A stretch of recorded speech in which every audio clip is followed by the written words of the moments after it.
নমস্কার, আমি অনির্বাণ চৌধুরী। শুরু করছি এডিট পেজ। করোনা নিয়ে পরবর্তী স্তরের নির্দেশিকা প্রকাশ করল কেন্দ্র এবং রাজ্য। প্রতি সংক্রমণের বিভিন্ন ধাপ থাকে। আমেরিকা, ইউরোপ, সেখানে করোনা চতুর্থ স্টেজ পর্যন্ত পৌঁছে গেছে। ভারতে হয়তো আমরা সফলভাবে তৃতীয় স্টেজের আগেই মারণ ভাইরাসকে রুখে দিয়েছি, কিন্তু রোগ প্রতিরোধের পাশাপাশি রোগ নির্ণয় এবং চিকিৎসার ব্যবস্থাও তো করতে হবে। আমরা জানি করোনা দ্রুত সংক্রামক, কিন্তু সে অর্থে প্রাণঘাতী নয়। ৮০% রোগীর শরীরে তো লক্ষণই ধরা পড়ে না। কেন্দ্র ও রাজ্য যে সাম্প্রতিক নির্দেশিকা জারি করেছে তা ভাইরাসের গতি প্রকৃতির সঙ্গে সাযুজ্য রেখেই। স্বাস্থ্যমন্ত্রক জানিয়েছে, যাদের সামান্য উপসর্গ রয়েছে বা উপসর্গহীন এমন আক্রান্ত ব্যক্তি বাড়িতেই বিচ্ছিন্ন থাকুন, তবে চিকিৎসকদের সার্টিফাই করতে হবে ওই রোগী প্রি সিমটোম্যাটিক কেস। ২৪ ঘন্টা সেই রোগীর উপর নজর রাখার জন্য কাউকে থাকতে হবে এবং সেই ব্যক্তিকে অবশ্যই প্রোটোকল এবং চিকিৎসকের পরামর্শ মেনে হাইড্রক্সিক্লোরোকুইন নিতে হতে পারে। প্রত্যেককে তাদের মোবাইলে আরোগ্য সেতু অ্যাপ ডাউনলোড করে এবং অ্যাক্টিভ করে রাখতে হবে। তার জন্য ব্লুটুথ বা ওয়াইফাই চালু রাখতে হবে। নিয়মিত নিজের স্বাস্থ্যের হাল জানাতে হবে জেলা সার্ভেইলেন্স অফিসারকে। রোগীকে সেলফ আইসোলেশনের একটি আন্ডারটেকিংয়ে সই করতে হবে। অক্ষরে অক্ষরে হোম কোয়ারেন্টাইনের সমস্ত নিয়ম মেনে চলতে হবে। একই সঙ্গে নিঃশ্বাস নিতে অসুবিধে বাড়লে, বুকে ক্রমাগত চাপ অনুভব করলে, মানসিক কোনো সমস্যা দেখা দিলে, ঠোঁট বা মুখ নীলচে সেখানে ছোপ দেখা দিলে অবিলম্বে চিকিৎসকের সঙ্গে যোগাযোগ করতে হবে। চিকিৎসকেরা বলছেন, করোনার ঠিক আগের মতো নেই। বিশ্বব্যাপী ছড়িয়ে পড়ায় তার কয়েকটি লক্ষণ বদলে গেছে। নতুন কিছু উপসর্গ যুক্ত হয়েছে যা আগে ছিল না। সেগুলো কি? আমাদের এই প্রতিবেদন দেখে নিন আর সতর্ক হন। সংক্রমণ বেকাবু, আমেরিকায় হাহাকার, বিপর্যস্ত ইউরোপ, ভারতে লকডাউন চলছে। কিন্তু আসার কথা, দুর্বল পরিকাঠামো নিয়েও মারণ ভাইরাসের সঙ্গে এখনো যুঝে যাচ্ছে ভারত। কেন? ইউরোপ ও আমেরিকা যা পারছে না, আমরা তা পারছি কি করে? ভাইরোলজিস্টরা বলছেন, ভাইরাসেই রয়েছে ভিন্নতা, আর তার জেরে পার পেয়ে যাচ্ছে ভারত সহ গোটা দক্ষিণ পূর্ব এশিয়া। কেমন করে? করোনা ভাইরাসকে ৩টি উপশ্রেণীতে ভাগ করেছেন ভাইরোলজিস্টরা। ইউরোপ ও আমেরিকায় ছড়িয়েছে এ এবং C type corona virus. Bharat সহ দক্ষিণ পূর্ব এশিয়ায় বি টাইপ করোনা ভাইরাস সংক্রমণ হয়েছে। বি টাইপ করোনা ভাইরাস গরম ও আর্দ্র আবহাওয়ায় অনেকটাই দুর্বল।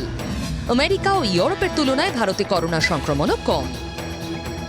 তবে আগামী দিনে এই বি টাইপ ভাইরাস যে চরিত্র বদলে প্রাণঘাতী হয়ে উঠবে না, এমন কোনো গ্যারান্টি নেই।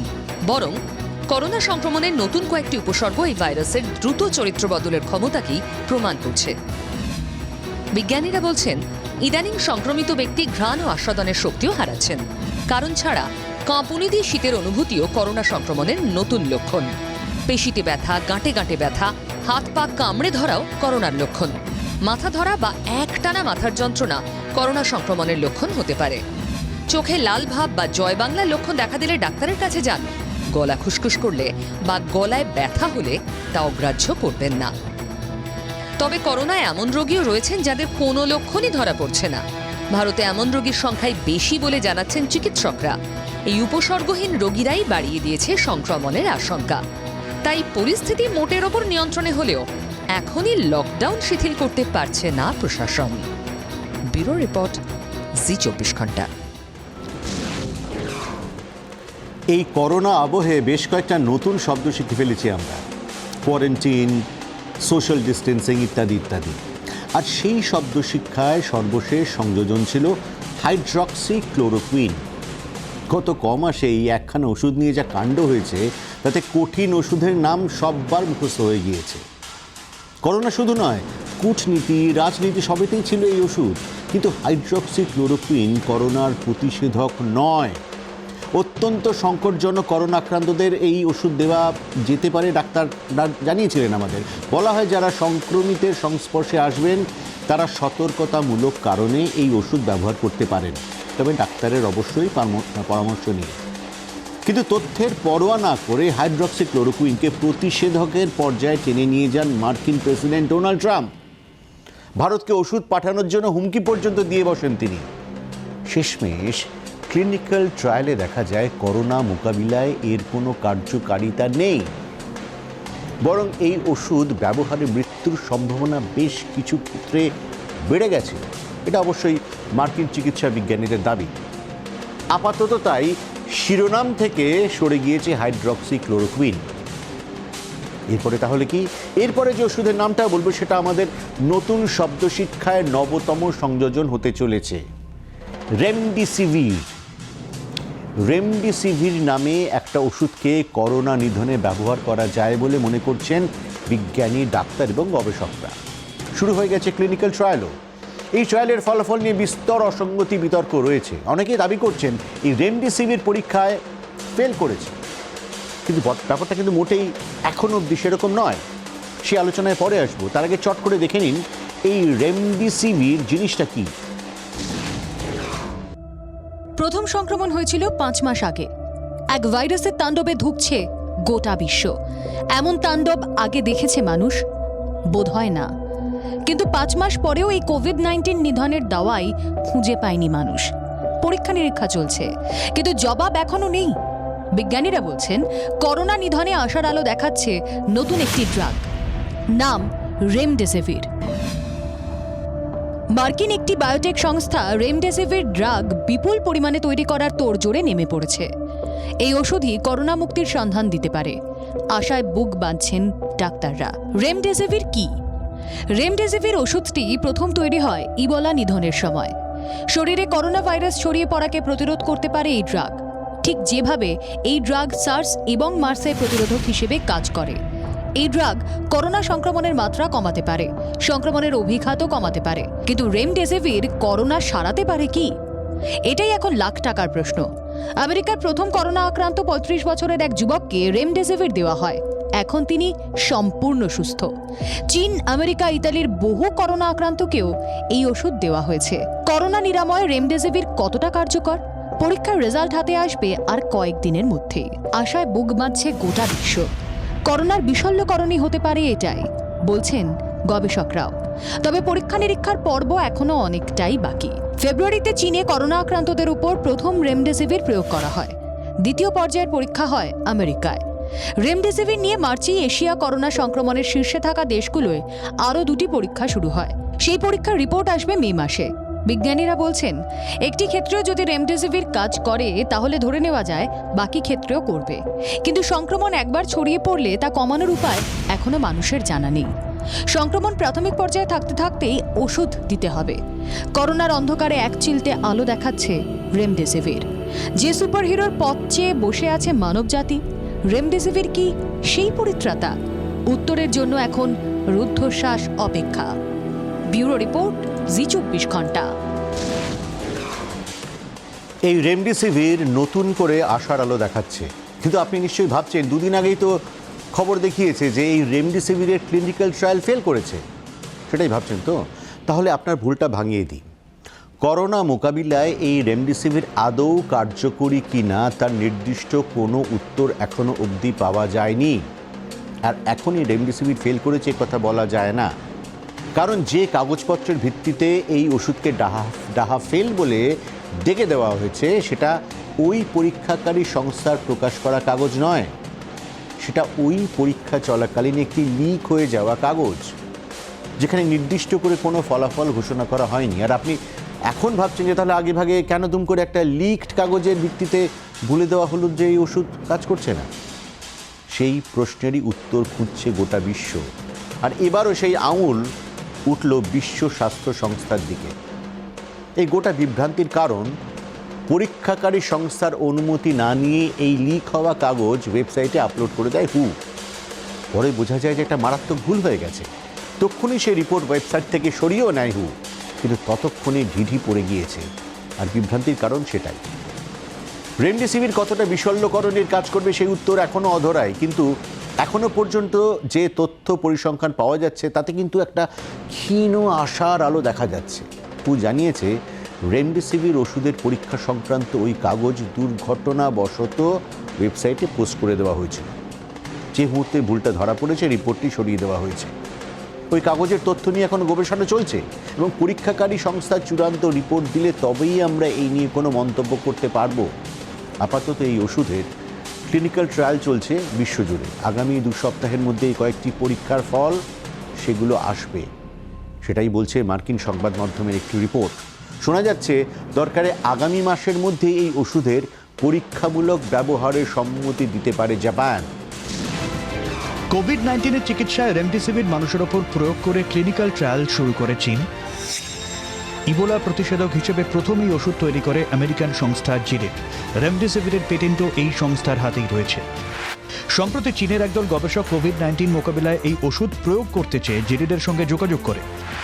শর্ত সাপেক্ষে গবেষণার জন্য রেমডেসিভির সরবরাহ করে জিলেড। গুরুতর অসুস্থ এবং তুলনামূলকভাবে কম অসুস্থ এই দুভাগে রোগীদের ভাগ করে 2টি পর্যায়ে পরীক্ষা শুরু করেন চীনা গবেষকরা। কিন্তু এপ্রিলের মাঝামাঝি 2টি পরীক্ষায় বন্ধ করে দেওয়া হয়, কারণ পরীক্ষার জন্য অন্তত 400 রোগীর শরীরে রেমডেসিভির প্রয়োগ করা দরকার ছিল। কিন্তু এই সংখ্যক রোগী ক্লিনিক্যাল ট্রায়ালের জন্য প্রস্তুত ছিল না। হুয়ের ওয়েবসাইটে ভুলবশত যে তথ্য প্রকাশিত হয়েছে তাতে শুধু গুরুতর অসুস্থদের ওপর চলা পরীক্ষার আংশিক রিপোর্ট রয়েছে, যেখানে গবেষকরা বলছেন এই ধরনের রোগীদের শরীরে রেমডেসিভির বাড়তি কোনো উন্নতির লক্ষণ দেখাচ্ছে না। এটা অসম্পূর্ণ এবং বিভ্রান্তিকর রিপোর্ট, বলছেন জিলেড ফার্মাসিউটিক্যালের চিফ মেডিকেল অফিসার। হুয়ের পোস্টে ভুল দাবি করা হয়েছে। রেমডেসিভির নিয়ে ওই পরীক্ষা শেষই করা যায়নি। এখনই এই ওষুধ নিয়ে কোনো সিদ্ধান্তে আসা অসম্ভব।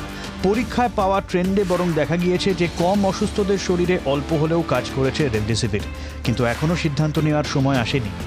শুধু চীন নয়, এই মুহূর্তে রেমডেসিভির নিয়ে পরীক্ষা চলছে আমেরিকা, ইউরোপের একাধিক দেশ এবং কানাডাতেও। রেমডেসিভিরের কার্যকারিতা কেউই এখনও খারিজ করেননি, উল্টে অনেকে আশার আলোই দেখাচ্ছেন। একটি পরীক্ষার প্রাথমিক রিপোর্ট বলছে প্রবল শ্বাসকষ্টে থাকা 53 জন করোনা আক্রান্তকে রেমডেসিভির দেওয়ার 10 দিনের মধ্যেই ভালো ফল মিলেছে। আমেরিকার একটি পরীক্ষা 125 জন রোগীর ওপর রেমডেসিভির প্রয়োগের পর তারা বাড়ি ফেরার মতো সুস্থ হয়ে উঠেছেন। কিন্তু চীনের পরীক্ষাকে বাড়তি গুরুত্ব দেওয়া হয়েছিল, কারণ সেখানে প্লাসিবো নামে আরেকটি ওষুধের প্রেক্ষিতে রেমডেসিভিরের পরীক্ষা করা হচ্ছিল। এই গবেষণা শেষ করা গেলে সেখান থেকে অনেক নতুন তথ্য পাওয়ার সম্ভাবনা ছিল। কিন্তু এখন এই অসম্পূর্ণ রিপোর্টের পর রেমডেসিভির নিয়ে আশা জাগলেও এর কার্যকারিতা প্রমাণ হতে অন্তত মাসখানেক সময় লেগে যাবে বলে মনে করছেন বিজ্ঞানীরা। ব্যুরো রিপোর্ট, জি 24 ঘন্টা। একটা মহামারী নিয়ে কীরকম ছেলেখেলা বলুন তো। আগু পিছু না ভেবেই হু তাদের সাইটে ঘোষণা করে বসেছিল যে করোনার ওষুধ হিসেবে রেমডেসিভিরের পরীক্ষা ব্যর্থ হয়েছে। অথচ এই ভুলের জন্য ওষুধ নির্মাতা সংস্থার শেয়ার বাজারে পতনের মুখে পড়েছে। গোটা বিশ্বে হইচই পড়ে গিয়েছে, এমনকি অন্য দেশের পরীক্ষক গবেষকরাও থমকে দাঁড়িয়েছেন। আপৎকালীন পরিস্থিতিতে সবাই তো প্রাণের ঝুঁকি নিয়েই কাজ করছেন, তাই না? সেখানে হুয়ের মতো সংস্থার এই ভুল ক্ষমার অযোগ্য। একটা পোস্টের ভুলে যে বিভ্রান্তি তারা ছড়িয়ে দিলেন, তার খেসারত কে দেবে? এই গোলমালের পর হু নিজেই বলছে যে দ্রুত করোনা মোকাবিলার জন্য পথ্য খুঁজে বের করতে হবে। আপাতত তাই অপেক্ষা করা ছাড়া কিছুই আমাদের করার নেই। কিন্তু রেমডেসিভির নিয়ে এই যে প্রচণ্ড ডামাডোলের মধ্যে অন্য একটা করোনা প্রতিষেধকের প্রথম ক্লিনিক্যাল ট্রায়াল করেছে ব্রিটেন। করোনার ভ্যাকসিন হিসেবে অক্সফোর্ড বিশ্ববিদ্যালয় সারা গিলবার্টের তৈরি প্রতিষেধক মানব শরীরে প্রয়োগ করা হয়েছে। এর আগে উনি আবিষ্কার করেছিলেন মহামারী ইবোলা ভাইরাসের ভ্যাকসিন। হ্যাঁ, হয়তো একটু বেশি ঝুঁকি নেওয়া হচ্ছে, কিন্তু আর কোনো উপায় আছে কি? করোনা মোকাবিলায় দেশের সবচেয়ে নামজাদা, সবচেয়ে কৃতি প্রতিষ্ঠানের তুখোড় মগজাস্ত্রে শান দিচ্ছে ব্রিটিশ সরকার। এই প্রথম ব্রিটেনে করোনা টিকার পরীক্ষামূলক প্রয়োগ হচ্ছে মানবদেহে। নেপথ্যে অক্সফোর্ড বিশ্ববিদ্যালয়। 18 থেকে 55 বছর বয়সী 800 জন ভলান্টিয়ারের শরীরে এই পরীক্ষামূলক ভ্যাকসিন দেওয়া হচ্ছে। প্রথম যার শরীরে টিকাকরণ করা হয়েছে তিনি একজন মহিলা মাইক্রোবায়োলজিস্ট, নাম এলিসা গ্রানাটো। স্বেচ্ছায় পরীক্ষার জন্য এগিয়ে এসেছেন এলিসা। বলছেন ভাইরোলজিস্ট নন বলে গত কদিন খুব আক্ষেপ হচ্ছিল, এবার দারুণ খুশি। তাকে পর্যবেক্ষণে রাখা হয়েছে, একে একে বাকিদেরও ইনজেকশন দেওয়া হয়েছে। কিন্তু এই পরীক্ষায় একটা টুইস্ট আছে। এই ভলান্টিয়াররা জানেন যে তাদের শরীরে করোনা টিকা প্রয়োগ হচ্ছে, কিন্তু ওষুধটা কি সেটা জানেন না। এই গবেষণার প্রধান প্রফেসর সারা গিলবার্ট বলছেন এটা অসুখ সারানোর জন্য নয়, এটা টিকাকরণ। মানে এই ভ্যাকসিন নেওয়া থাকলে মানুষের করোনা হবে না বলেই আশা করা হচ্ছে। কি আছে এই ওষুধে? এই ওষুধের অফিসিয়াল নাম CHADOXL NCOV19। শিম্পাঞ্জির ঠান্ডা লাগা বা জ্বর হওয়ার নেপথ্যে যে অ্যাডিনো ভাইরাস থাকে তাকে ব্যবহার করে তৈরি হয়েছে এই ভ্যাকসিন। শিম্পাঞ্জির শরীরে সংক্রমণযোগ্য এই ভাইরাসের জিনগত কাঠামোয় অদলবদল করা হয়েছে, যাতে কোনোভাবেই তা মানুষের শরীরে বংশবৃদ্ধি করতে না পারে। গবেষকরা বলছেন মানবদেহের এই ওষুধের কোনো ভয়ানক প্রতিক্রিয়া নেই। হ্যাঁ, ছোটখাটো কিছু পার্শ্ব প্রতিক্রিয়া থাকতেই পারে, তবে তা নেহাতি লঘু। কিভাবে চলছে এই পরীক্ষা? এলিসা সহ 320 জনের দেহে এই ভ্যাকসিন প্রয়োগ করা হয়েছে। প্রত্যেককে একটি ডায়েরি দেওয়া হয়েছে, যেখানে তারা পরের 3 সপ্তাহ তাদের শরীরের সব ভালো মন্দের কথা নোট করবেন। দফায় দফায় তাদের চেক আপ হবে, খুঁটিয়ে দেখা হবে ডায়েরি, হবে রক্ত পরীক্ষাও। যদি প্রাথমিক পর্যায়ে ভালো রেজাল্ট আসে, তাহলে দ্বিতীয় ধাপে সব বয়সের 5000 মানুষকে নিয়ে ট্রায়াল হবে। সাফল্য মিললে দেশের স্বাস্থ্যকর্মীদের প্রথমেই এই ওষুধ দেওয়া হবে, কারণ ঝুঁকি তাদেরই সবচেয়ে বেশি।